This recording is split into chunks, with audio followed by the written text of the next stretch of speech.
So the idea behind Horcrux encrypted messaging is that since the revelations of Edward Snowden, have learned about massive dragnet monitoring of different communication channels that the NSA has access to, and also probably every other major nation state has access to messaging platforms either directly on the back end through zero-day vulnerabilities. They potentially have infiltrated the crypto systems as well, so that even some things that we think are secure, they have access to. And so they have access to a lot more messages than we had originally thought they'd had access to. But one thing that is happening now is that it's not entirely one pole world where the U.S. is running everything. We see increasingly that Russia and China are running their own sophisticated technology stacks, and they have their own equivalents to the NSA that are spying on their own citizens and other citizens. But there is probably maybe the NSA, but probably no country that has access to everybody's platform. And this is the key part of the system that we're relying on. Fundamentally, how do we send a message from one person to another, knowing that these security administrations have pretty deep access to any given one messaging system? Well, if we can take our message and split it up into multiple separate messages that we send on every possible messaging system that we think is independently secure, one in US, one in China, one in Russia, then if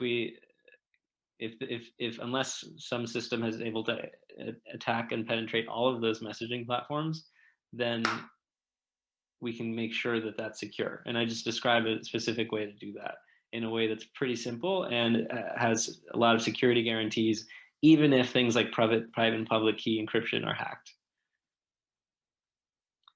So here's basically a visualization of the design. So you'll start with the sender and the recipient each having what we call a magic wand, which is basically just a simple device where you can type in a message and then encrypt that into multiple sub messages, or we call them Horcruxes.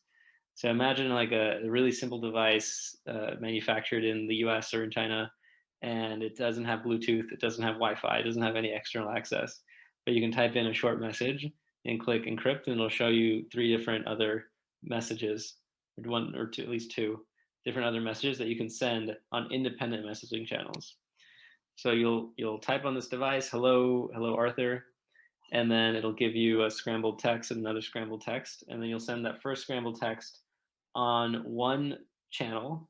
For example, you could send it to the Signal app on an iPhone, and then the second message, which is also a scramble, will be sent through, say, WeChat on Huawei, and that's more of a Chinese-centered application. And so the idea is maybe the NSA or the US has some kind of backdoors into Signal or something like that, or backdoors into iPhone, but they might not have a backdoor on the highest model end Huawei, which the Chinese bureaucrats may use, and they may be using WeChat to communicate with each other. The basic idea is somewhere like the elites in the US are using Signal to chat in an encrypted way. Our bureaucrats, our Congress people are talking, and our financial people are talking on Signal.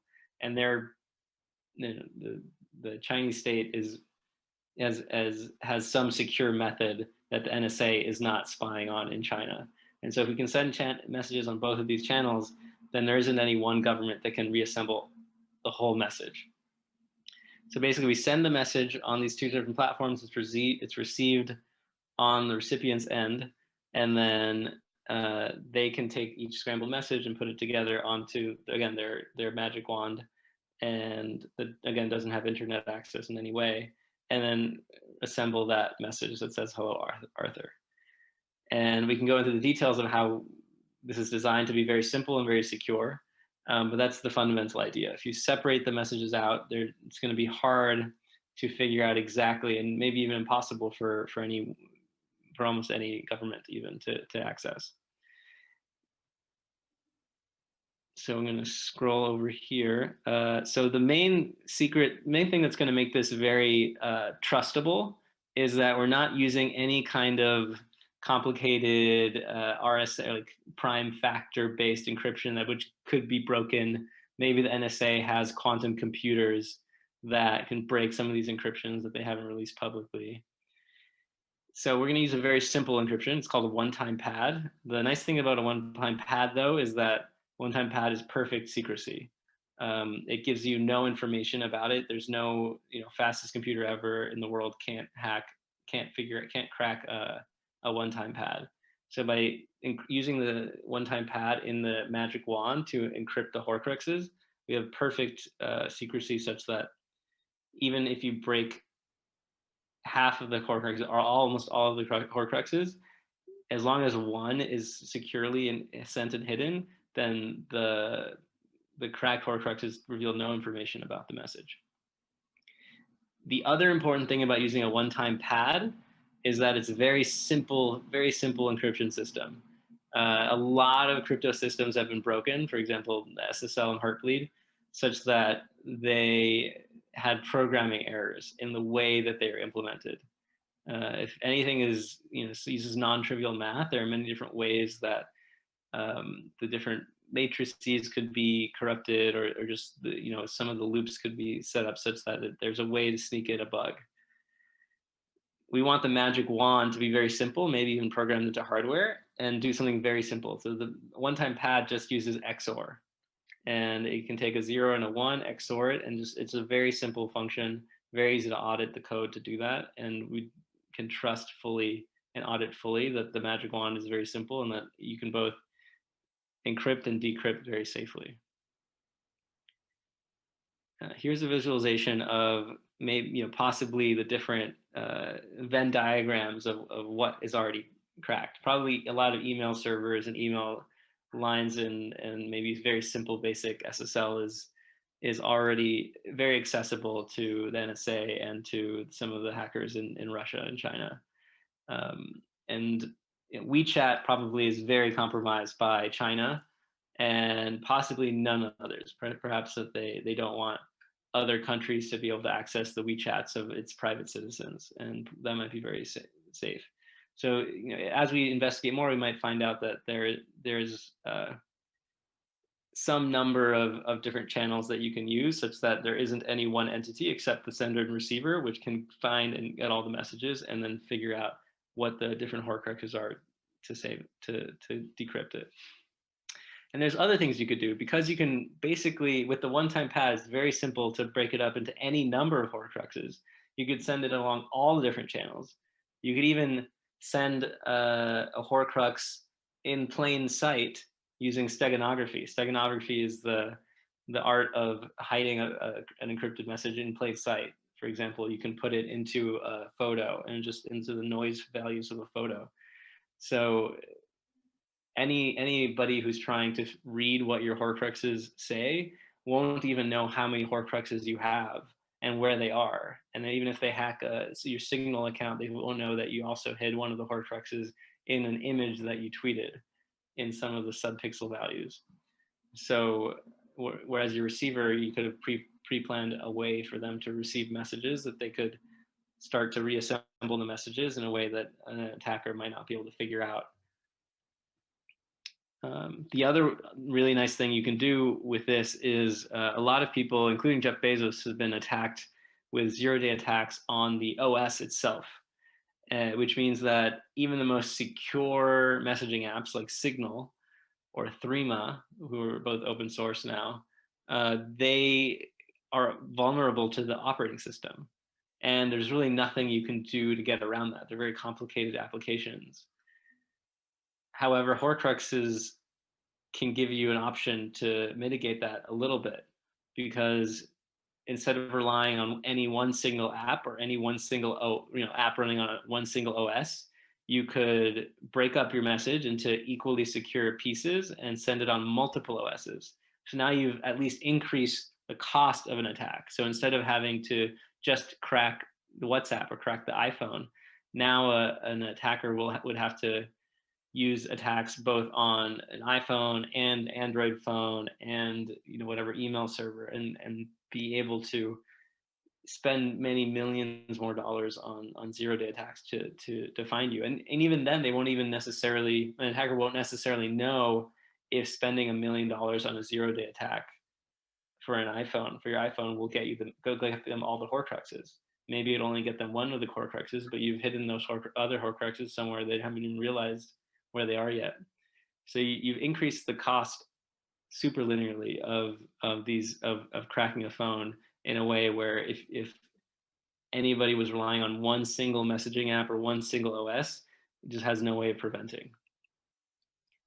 I'll go into the magic wand. So the magic wand, in an ideal world, is a very simple piece of hardware, simple eating screen, no network ports, no USB, no Wi-Fi, no easy way to like accidentally have a side channel attack. And all it does is you can type a message, and maybe the only way it can communicate is through a QR code. Maybe you can scan a QR code to actually get the message from that magic wand into your Signal app, and then you just send that. And I've actually built a demo that works with it. It's very simple. And then possibly, if you want something less secure, you could have that app use a local Bluetooth connection, but that does open possible new channels of attack, although that would make it easier to use.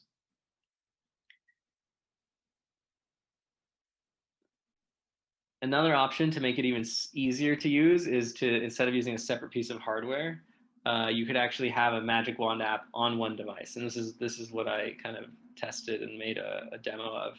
Obviously, that's much less secure because you put your risk back into one single OS that is connected to the internet. And as you know, 0-day vulnerabilities are a major issue, but you still get some of the benefits. If your attacker only has access to the network and doesn't have access to 0 days or doesn't know how to find your device, then an attacker that only has access to the network might not be able to gain access to your phone, in which case you might be able to use the magic wand as an app on your phone and just send it through different messaging apps. So I go over different threat models that this involves. For example, it could be a nation state observer that's looking at your ciphertext. Perhaps they have a passive attack to like read your messages, or maybe they can even modify your messages.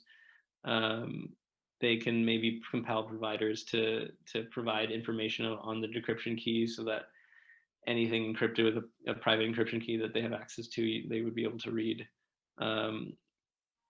Obviously, this doesn't cover every case, but it covers a lot of cases. And then there's a lot of different ways that this could fail. For example, you do need every Horcrux to reassemble the message, which is a positive in that the attacker would need to receive it or to get all of your messages. But it's also a downside because they could denial of service one of the channels, and then you lose one of the Horcruxes, and now your receiver can't receive the message. And normally when you do that, when you lose availability, then people use less secure means. One way to avoid relying on all the Horcruxes is to use a much more complicated encryption system. Instead of using one-time pad, you could switch to Samir secret sharing, which is maybe you only need M of N of the Horcruxes in order to reassemble the message. That's totally something that you can do. It's a little more complicated to program, so it does leave potentially the possibility of some software bugs, much more complicated than XOR. But it is a way to get some more robustness in sending the messages.